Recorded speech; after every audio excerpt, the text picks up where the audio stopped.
እሸቱ የመጨረሻውን ካርድ መዟልና ብር ስጡኝ ቸግሮኛል አለ። በጣም ለምን እንደዚህ አታርግም? በኤአይ ቤታችሁ ሆናችሁ ሀብታም መሆን ትችላላችሁ ምናምን አላልክም? እሱም መንገድ ለምን ተጠቅመህ አንተ ሀብታም አትሆንም? ድንቁ ደያስ በድጋሚ ውዝግብ ውስጥ ገቡ። ክስ ቀርቦባቸዋል። ምንድነው የተፈጠረው?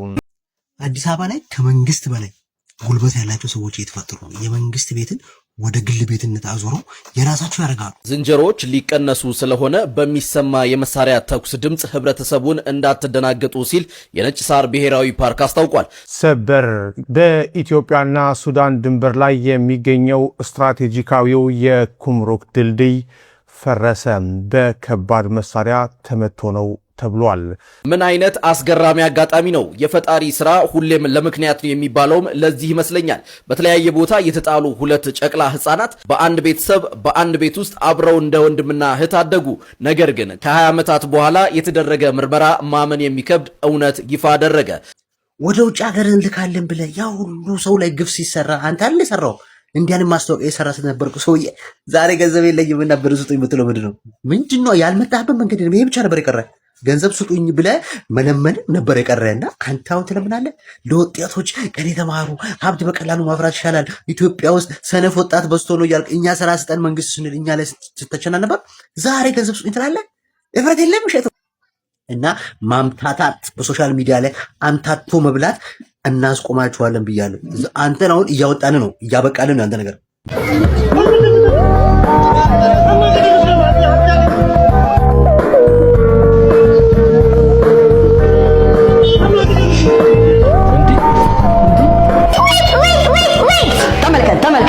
ተመልከት። ኧረ ምን ጉድ ነው?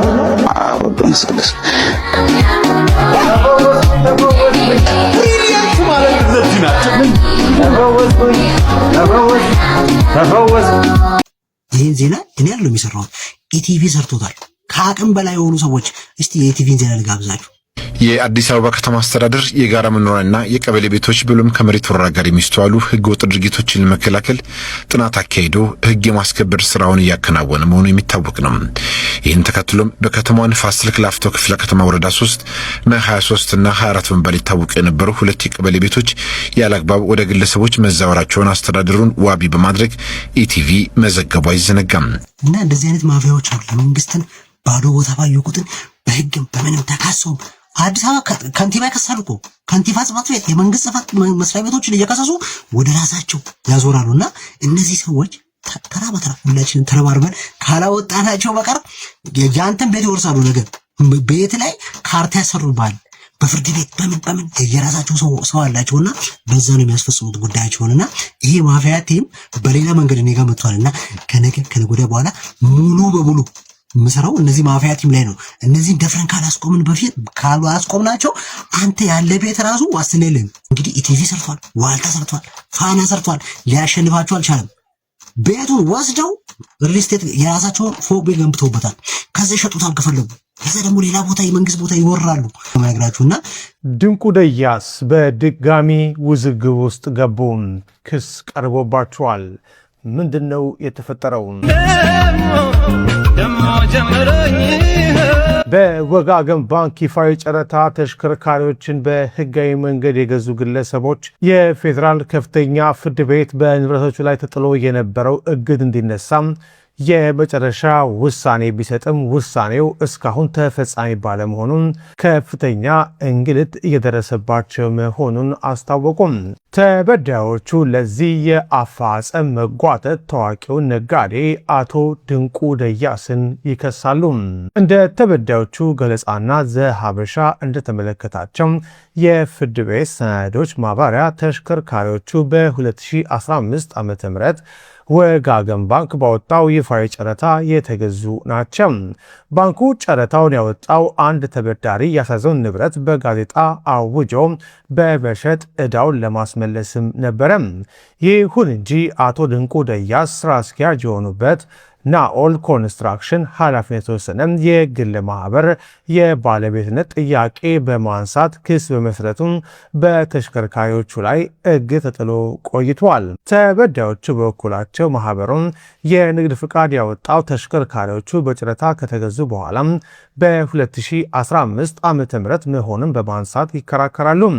ንብረቶቻቸው የታገዱባቸው እነ አቶ ሽመልስ ተክሌ፣ እነ አቶ እንግዳ አድገም፣ እነ አቶ ሰለሞን ተስፋዬና ሌሎችም ግለሰቦች ጉዳዩን በይግባኝ ወደ ፌዴራል ከፍተኛ ፍርድ ቤት ወስደውታል። ፍርድ ቤቱም ጉዳዩን መርምሮ ሰኔ 9 ቀን 2018 ዓ.ም በሰጠው የመጨረሻ ውሳኔ ክስ አቅራቢ ማለትም የአቶ ድንቁ ደያስ ናኦል ኮንስትራክሽን ያቀረበው መከራከሪያና የሰጠው ዋስትና አጥጋቢ ባለመሆኑ እንዲሁም እግዱ በይግባኝ ባዮቹ ላይ የከፋ የኢኮኖሚ ጉዳት የሚያደርስ መሆኑን በማመን በሰባት ተሽከርካሪዎች ላይ የጣለው እግድ እንዲነሳ ብይን ሰጥቷል። ምንም እንኳን የፌዴራል ከፍተኛ ፍርድ ቤት ይህንን የመጨረሻ ውሳኔ ቢያሳልፍም ተበዳዮቹ ንብረቱን ማስመለስ እንዳልቻሉ ይገልጻሉ።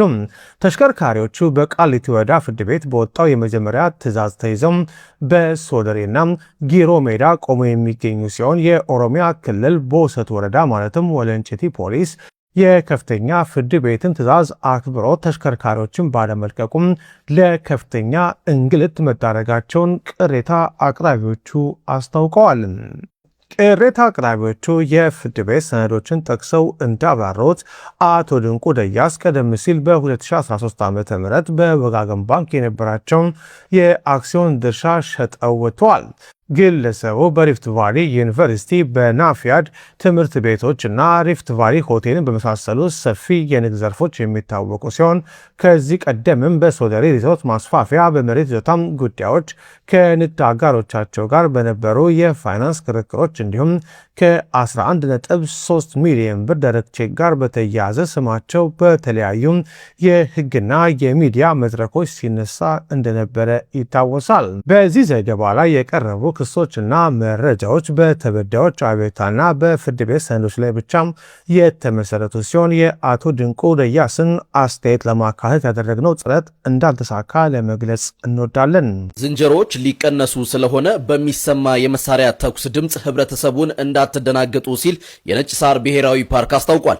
ዝንጀሮዎቹ የሚቀነሱት በአርባ ምንጭ ከተማ ማለትም በቴሌቪዥን ሰፈር፣ በአርባ ምንጭ ዩኒቨርሲቲ፣ በአርባ ምንጭ አየር ማረፊያና በአርባ ምንጭ አጠቃላይ ሆስፒታል በተደጋጋሚ ግጭቶችን እየፈጠሩ በመሆኑና ይህንንም ተከትሎ የቴሌቪዥን ሰፈር ነዋሪዎች በዝንጀሮ መንጋው የደረሰባቸውን ጉዳት በመጥቀስ ተቋሙን ከሰው የፍርድ ቤት አፈጻጸም ውሳኔ ተቋሙ ስለደረሰው ነው። ስለሆነም ከትናንት ቀን 10 ጀምሮ በተጠና መንገድ የዝንጀሮ ቅነሳ ስራውን ስለምንጀምር የአርባ ምንጭ ህዝብ የጥይት ድምፅ ሰምቶ ድንጋጤ ውስጥ እንዳትገቡ ሲል ተቋሙ አሳስቧል። ቅነሳው እስከመች እንደሚቆይ ግን የተባለ ነገር የለም። ሰበር በኢትዮጵያና ሱዳን ድንበር ላይ የሚገኘው ስትራቴጂካዊው የኩምሩክ ድልድይ ፈረሰ።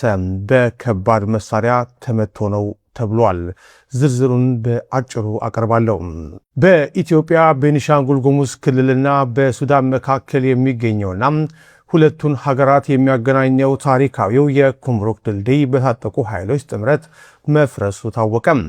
ከአሶሳ ተነስቶ የሱዳን ኩምሩክን የሚያቋርጠውና ቢፎሪ በተሰኘው አውራ ጎዳና ላይ የሚገኘው ይህ ድልድይ መሰበር በቀጠናው ላይ ከፍተኛ ወታደራዊና ኢኮኖሚያዊ ጫና እንደሚያሳድር ተጠቁሟል።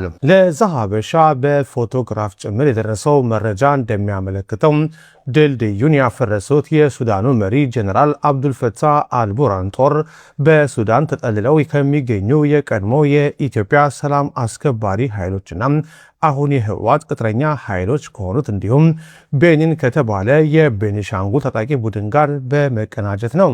በተለይም በሰሜን ኢትዮጵያው ጦርነት ወቅት ወደ ሀገራችን አንመለስም በማለት በሱዳን የፖለቲካ ጥገኝነት ጠየቁ በመቶዎች የሚቆጠሩ ከፍተኛ መኮንኖችና ጀነራሎችን ያካተቱ የቀድሞ የኢትዮጵያ መከላከያ ሰራዊት አባላት አሁን የህወሓት ቅጥረኛ ሆነው በዚህ ጥቃት ተሳትፈዋል ተብሏል። እነዚህ ኃይሎች የአልቡርሃን ጦር ካርቱምን በድጋሚ እንዲቆጣጠር ከፍተኛ አስተዋጽኦ ማድረጋቸው የተነገረ ሲሆን አሁን ደግሞ አርሚ 7 በሚል ተደራጅተው ከሱዳንና የቤኒሻንጉል ታጣቂዎች ጋር በመሆን ከሱዳን በኩል ጥቃት እየሰነዘሩ ይገኛሉ። ለዓመታት የሁለቱን ሀገራት የንግድ ልውውጥና የሰዎች እንቅስቃሴ ሲያሳልጥ የነበረው ይህ ድልድይ መፍረሱም ከፍተኛ የሎጂስቲክስ መስተጓጎልን ሊፈጥር እንደሚችል ወታደራዊ ምንጮች ተናግረዋል። በዚህ ምክንያት ጥሬ ዕቃዎች እንዲሁም የገቢና የወጪ ንግድ እንቅስቃሴዎች ሙሉ በሙሉ እንዲቆሙ ያደርጋል።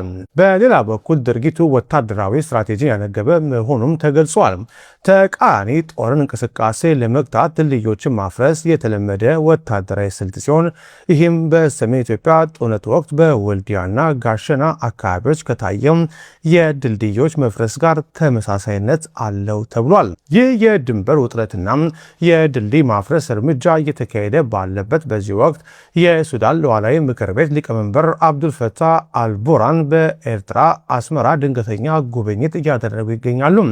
ጄኔራሉ ከኤርትራው ፕሬዝዳንት ኢሳያስ አፈወርቂ ጋር በቀጠናው የጸጥታ ጉዳዮች ላይ እየመከሩ ባለበት በዚህ ወቅት በኩምሩክ ድንበር ይህ ክስተት መፈጠሩ የጉዳዩን ፖለቲካዊና ወታደራዊ ስፋት ይበልጥ አጉልቶታል።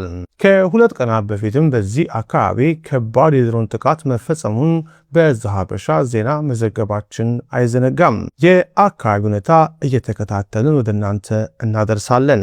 ምን አይነት አስገራሚ አጋጣሚ ነው! የፈጣሪ ስራ ሁሌም ለምክንያት ነው የሚባለውም ለዚህ ይመስለኛል። በተለያየ ቦታ የተጣሉ ሁለት ጨቅላ ህፃናት በአንድ ቤተሰብ በአንድ ቤት ውስጥ አብረው እንደ ወንድምና እህት አደጉ። ነገር ግን ከ20 ዓመታት በኋላ የተደረገ ምርመራ ማመን የሚከብድ እውነት ይፋ አደረገ። ታሪኩ እንዲህ ነው። ፍራንክ በ2002 ዓ.ም በአንድ የህፃናት ማቆያ ደጃፍ ላይ ተጥሎ ተገኘ። ከአንድ ዓመት ተኩል በኋላ ደግሞ ቪኪ የምትባል ሴት ህፃን በሆስፒታል መታጠቢያ ቤት ውስጥ ተጥላ ተገኘች። ዴኒስና አንጄላ የተባሉ ባልና ሚስቶች ሁለቱንም ሳያውቁ በተለያየ ጊዜ አሳደጓቸው። አብረው ካደጉ ከ20 ዓመታት በኋላ ግን የዘር ሐረጋቸውን ለማወቅ የዲኤንኤ ምርመራ በጋራ አደረጉ። የምርመራው ውጤት ሲመጣ ግን ማመን አልቻሉም። ሁለቱ በአንድ ቤት ያደጉት ህፃናት አንድ እናትና ከአንድ አባት የተወለዱ እውነተኛ የስጋ ወንድምና እህት መሆናቸውን ሳይንሱ አረጋገጠው። በመቶ ሺዎች ከሚቆጠሩ ቤተሰቦች መካከል እነዚህ ሁለት እውነተኛ ወንድማማቾች መጥተው በአንድ ጣራ ስር መገናኘታቸው የእውነትም ተአምር ነው። ታዲያ እናንተ በዚህ አስገራሚ ታሪክ ላይ ምን ትላላችሁ? ኮሜንት ላይ ጻፉልኝ። ቪዲዮንም ሼር ማድረጋችሁን እንዳትረሱ። መልካም ጊዜ